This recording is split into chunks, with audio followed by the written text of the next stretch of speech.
call it a networking meeting because everybody's been to these where you sit down. The first question is who's selling who, right? And so Sean and I were sitting with some. Are we recording this? We're recording this. All right. Sean and I were sitting there. I probably won't change anything. Sean and I were sitting there with a couple people from Insperity, Brian Boosking and Courtney Swellinger. And it was, I suckered Sean into the meeting because I was outnumbered. So it was going to be 2-on-1, so you always want to make it 2-on-2. It's a part of a 3-way. And we just had a very nice 30-minute networking meeting, figure out who could help who as opposed to who was going to sell who. And we exchanged names and so forth. And we got to them asking what Sean does. And it's like, Sean, what do you do? And Sean explained what he did in Sean language. And then why are you guys laughing? Right. And then I explained what Sean, getting famous in your database doesn't really make sense to people. So you have to explain it a little bit. And so I said, imagine if Sean took out his phone right now and went Facebook Live on this meeting and said, hey, hello, this is Sean Brady from, broadcasting via Medici. We're sitting in a meeting between Josh Levy, Courtney Swellinger, and Ryan Boosting from Insperity, and just kind of made the meeting into an entertainment 5-minute cast. Yeah. And they got it a little bit, and I teed it up for Sean, and here's my focus group for everybody while I teed this up too. I was teed up. It was teed up for Sean to actually just go ahead and do that, right? And he and I both had similar hesitations or reservations. One was, does it devalue Sean's services, making it look as easy as he's able to do it? And as I think about it, I'm wanting your answers, We both are. No. Do you think it does devalue? Anytime, and we and Eric have this conversation all the time, anytime you make something look easier, like, you could just do that on your cell phone. Just do it on a cell phone. Why do I need to hire a camera guy and a producer and all that stuff? So my counter argument, because I agree, that's what I was thinking too. It's like my counter argument is Sean side by side. Sean, it's making it look easy, but he's the one that's actually doing it. No one else is. Right now, there are other people. Don't get me wrong. There's other people doing it. Bob Bunch out there, he's doing it. There's other people that are Steve Albers. Definitely do it. Steve Albers, he's doing it. But not everybody's interested in doing it. Correct, and not everybody does it and knows how to do it. Or has the courage. Exactly. A great case study was taking Tabitha and challenging her to do her own video, which she did. And she felt very awkward about it. She didn't like the way that she looked. She, retaped it 100 times, and then had her meet with Deverick, and then had her meet with John, and then she did one with John, and she watched it. She was over the moon on how it turned out, because looking at a side-by-side comparison, it's not as easy as it looks when you do it yourself. And so I think it's yes, you do showcase how good you are at it, but you say, and then offer, why don't you try doing it yourself? We worked for 3 weeks and just her being in front of the camera. Yep. And that process was what she had to go through. Just like Sean, this is not Sean's first rodeo of putting something live on Facebook. Right. He's been doing this for over a year now and has amassed 300. He's establishing expertise. Was he an expert when he started? Absolutely not. He doesn't threaten me at all. So but that's totally different model. Yeah, it's totally different deal. It's not what I'm trying to sell, but that's the diversity. Hey, Darnell. We run into Darnell's watching. That. So, Sean, retrospectively, do you think you should have just gone live in our meeting and yeah, I could have just gone live and just done that without consequence, because then people get a better understanding of what we talk about and do. Right? It's like, what's the differentiator? It's like, who said the show me? Right? We're the show me state, and it's like, it's Timothy. If you show me what you got, then I understand it better. And if I can, and like Deverick, you said, if people understand what we're offering and make it look easy, it's like, if you try to do it yourself, it's not so easy. One of the other things that I've been building up to as well is that if you're very good at what you do and you have confidence in what you do, you can give it away, or you can let people have it because it's a good quality. At a certain point, you can't give it away because there's too many people that are willing to pay you to do it. True.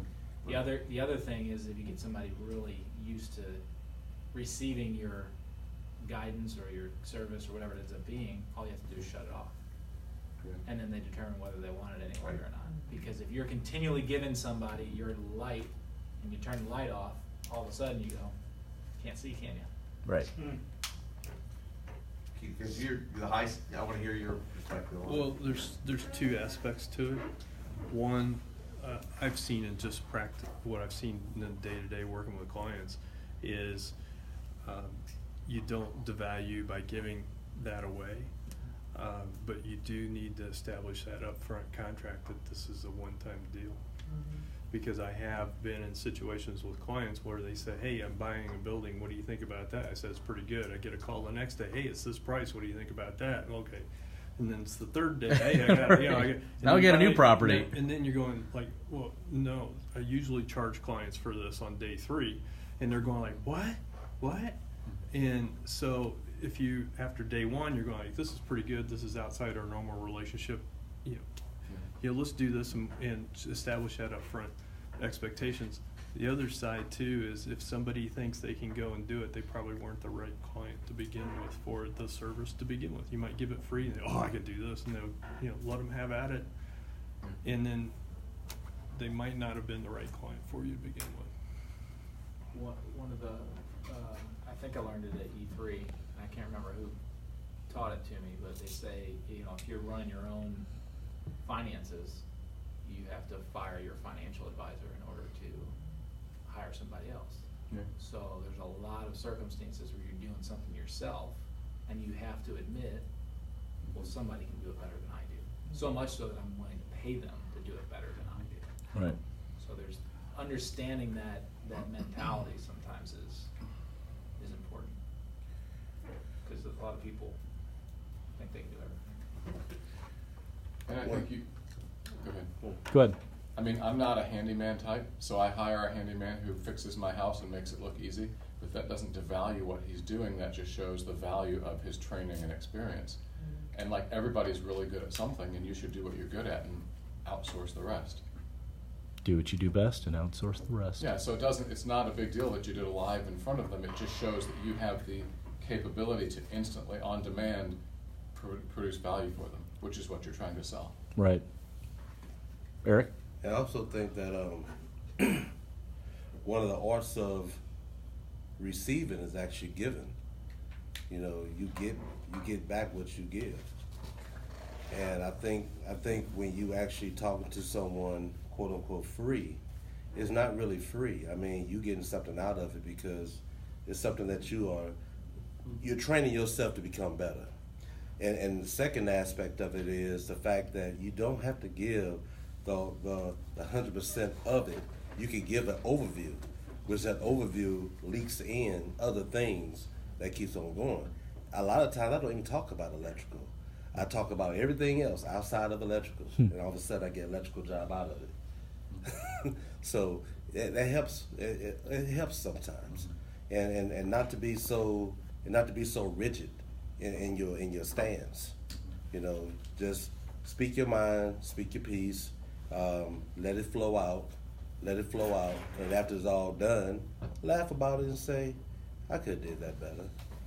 But once you make that mental note inside yourself to do that better, next time you would do it better.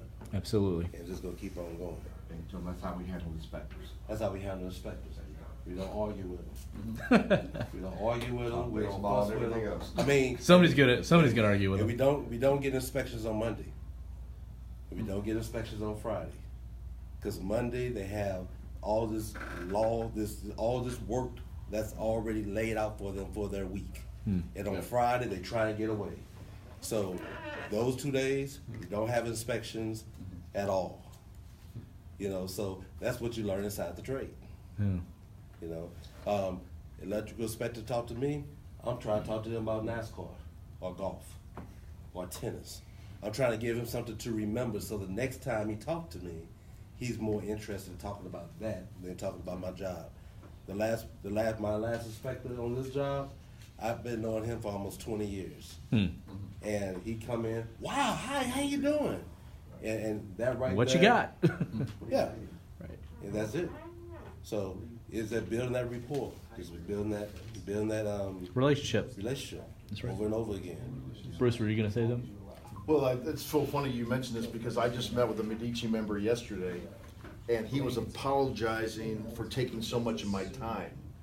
And I finally said to him exactly what you just said. I said, you don't understand, as we're building this relationship, you may not think that there's anything in it for me, but what I am doing right now is increasing my capability to communicate the ideas that you're asking to you. So you're actually helping me with my capabilities of my communication to solve your problem. Right. Awesome. Because if you say the same thing that I say, it's not going to come out the same way. Right. And because I said versus you said, it's not going to come out in perspective the same way.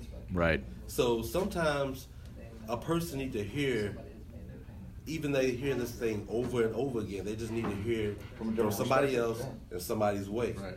You know, hell, he just might like he might just like your hat that you have on. And with that hat, it sparks an ideal inside of his mind, which makes what you're saying a whole lot easier. You know, more understanding. So it works. It works. That's why I like saying it. No subjectivity. All right. Thank you, guys. Thank you.